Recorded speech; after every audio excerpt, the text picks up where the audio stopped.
voilà, je laisse Madame Delcambre, Madame Renaud et Madame Simon, fin du suspense, nous présenter plus avant ce prix. Et je vous félicite encore une fois. Merci beaucoup.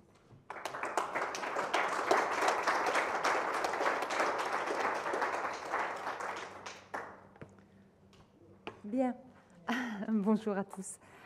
Avant de commencer à parler de notre projet, j'aimerais préciser que ce projet n'aurait pas pu avoir lieu sans Madame Simon, IEN de la circonscription, qui m'encourage, qui me soutient au quotidien et qui est à l'initiative de notre inscription au concours. Sans Juliette Renaud, l'enseignante-chercheuse qui nous a accompagnés avec tellement d'énergie, de bienveillance, de générosité, et bien sûr sans les enseignants qui ont accepté de modifier quelque peu leur pratique pour nous suivre dans cette aventure. Alors en fait, le point de départ de notre projet, c'est notamment les résultats à l'enquête Pearls qui nous ont amenés à questionner la façon dont est enseignée la lecture documentaire. Et du coup, on est allé regarder un petit peu dans les évaluations de nos élèves au CM1 où il y avait un test justement sur la lecture documentaire. C'était pas très bon, on était 10 points en dessous. Alors, notre circonscription est à 80% en éducation prioritaire. Hein, et à combien de pourcents en prioritaire renforcée? 46% en éducation prioritaire renforcée. Donc, on a quand même une circonscription qui est marquée, on va dire. Hein, voilà. Mais n'empêche que ça avance bien quand même. Et donc, nos résultats n'étaient pas bons. 10 points en dessous du national de l'académique, voilà.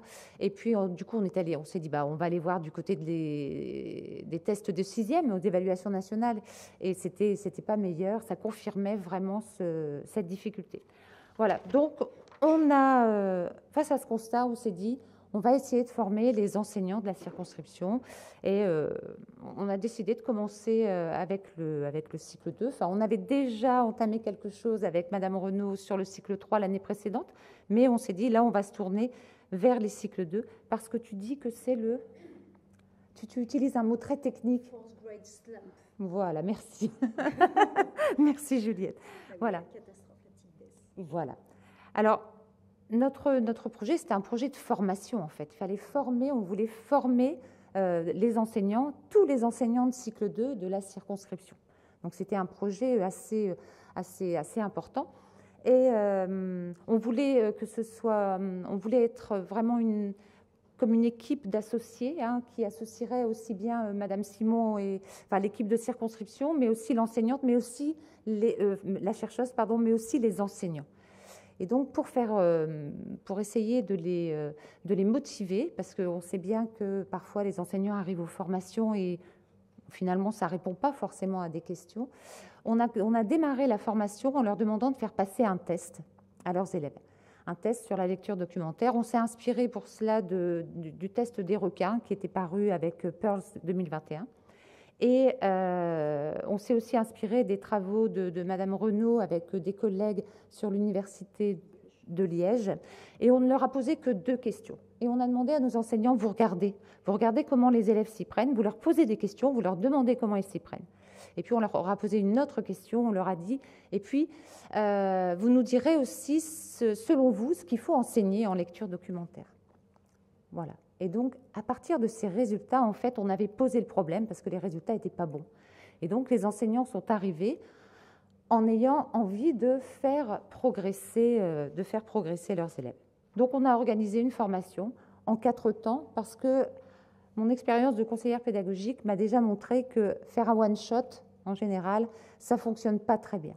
Donc là, on s'est dit, avec Madame Renaud, avec Madame Simon, on va faire une formation qui va être perlée sur l'année. Donc, premier rendez-vous, voilà, j'en ai parlé, on leur demande de faire un test. Deuxième rendez-vous, on parle de ce qu'ils ont repéré. Juliette amène son expertise et puis elle apporte aussi des éléments didactiques et elle fait une visite guidée d'un module qu'elle est en train de concevoir pour aider les enseignants à enseigner la lecture documentaire. Troisième temps, les enseignants testent ce module dans la classe. Je vais voir les séances, je fais des retours à Madame Renaud. Les enseignants eux-mêmes, tellement pris au jeu, font des retours à Madame Renaud aussi, lui font même des propositions, ils ont été très loin. Ils lui ont même fait des propositions pour améliorer son... Enfin voilà, on a vraiment essayé d'être sur un aller-retour entre la recherche et le terrain, et cela pendant plusieurs mois de l'année. Dans ce dernier temps, en juin, ça a consisté en un regroupement en fait, des enseignants avec Juliette et avec moi-même, et où les enseignants ont pu parler de leur réussite, parler de leurs difficultés. Moi, j'ai pu commencer à réaliser une première évaluation qualitative en fait, de la formation par rapport à ce que les collègues disaient. Et puis, Juliette a pu commencer à envisager peut-être quelques modifications ou confirmer ce qu'elle avait pressenti et qu'elle avait commencé à poser. Voilà, je vais laisser la parole à Juliette pour la suite. Merci. Donc vous l'avez compris, on n'avait pas tout à fait les mêmes objectifs. En fait, moi, ce n'était pas tant de motiver les enseignants et de faire naître le besoin pour la formation. Moi, avec mes lunettes de chercheuse, on a des objectifs différents mais d'égale valeur, on est bien d'accord. Moi, c'était d'améliorer l'enseignement de la lecture documentaire au cycle 2 en créant un outil robuste du point de vue empirique du terrain et robuste du point de vue scientifique. Aller jusqu'à tester les effets sur les élèves et de voir ensuite si les effets étaient positifs, si on pouvait ou non essaimer et diffuser l'outil. Bon, on n'est pas arrivé jusque-là. Hein. On a travaillé un an. Voilà, Rome ne s'est pas fait en un jour. Mais n'empêche que, du point de vue scientifique, dans les résultats, on s'est rendu compte que lorsque les enseignants essayaient d'identifier les difficultés des élèves, c'était très difficile parce qu'ils n'arrivaient pas à verbaliser leur stratégie, c'était très compliqué. Et ça a été une vraie prise de conscience pour eux en disant « Oh là là, là il y a quelque chose à faire parce qu'ils n'en ont pas des stratégies pour lire les documentaires, ils lisent comme un roman. » Alors moi, l'intérêt là, c'était une réplication d'une recherche que j'avais déjà menée et ça a confirmé un certain nombre de résultats. Donc, moi, ça m'a confortée. Et puis, dans la deuxième partie, quand on leur demandait « Et vous, à votre avis, qu'est-ce qu'il faudrait enseigner ?» Eh bien là, moi, je me suis basée sur toutes leurs bonnes intuitions. Je vais y revenir après sur ces bonnes intuitions. Ils avaient de bonnes intuitions et puis ils se disaient, mais en fait, on ne sait pas trop comment faire. On ne sait pas trop comment faire. Et les apports didactiques et puis la mise en œuvre en classe avec une proposition d'une première version d'un prototype, eh bien, ça a permis de se dire, ah oui, ben ça, on n'y avait pas pensé, mais c'est vrai qu'en fait, ils s'en tiennent à leurs croyances, par exemple. Ils ont du mal à les confronter avec le texte. Peut-être que ça, c'est drôlement important de le travailler en classe parce que ça fait un peu barrage à la lecture. Et finalement, une fois qu'ils ont testé ce premier prototype, on a utilisé leur retour pour rendre cette première version plus utile, utilisable et acceptable. Parce que si un outil n'est pas utile, utilisable et acceptable, en fait, il va rester dans un placard et aucun enseignant ne voudra l'utiliser.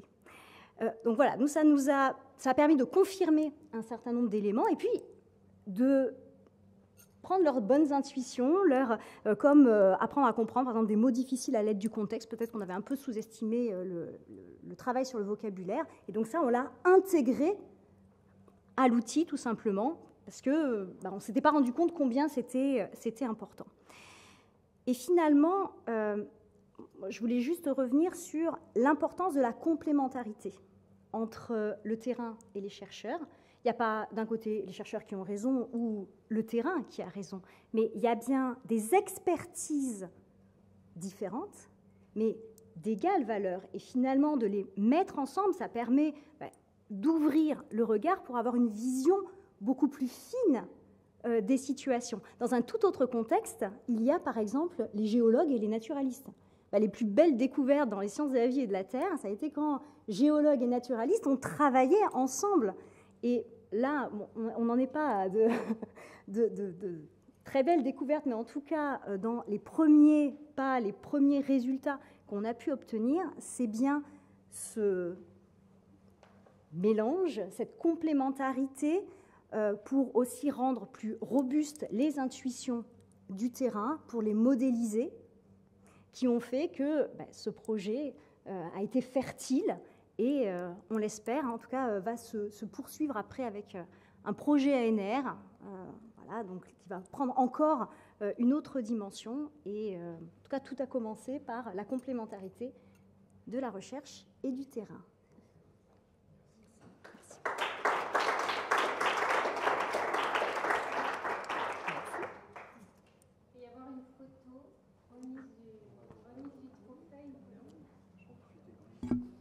Pour vous remettre Merci. virtuellement, réellement Voilà, venez Madame Simon. vous demande. Devant, oui. Sinon, on voit rien du tout.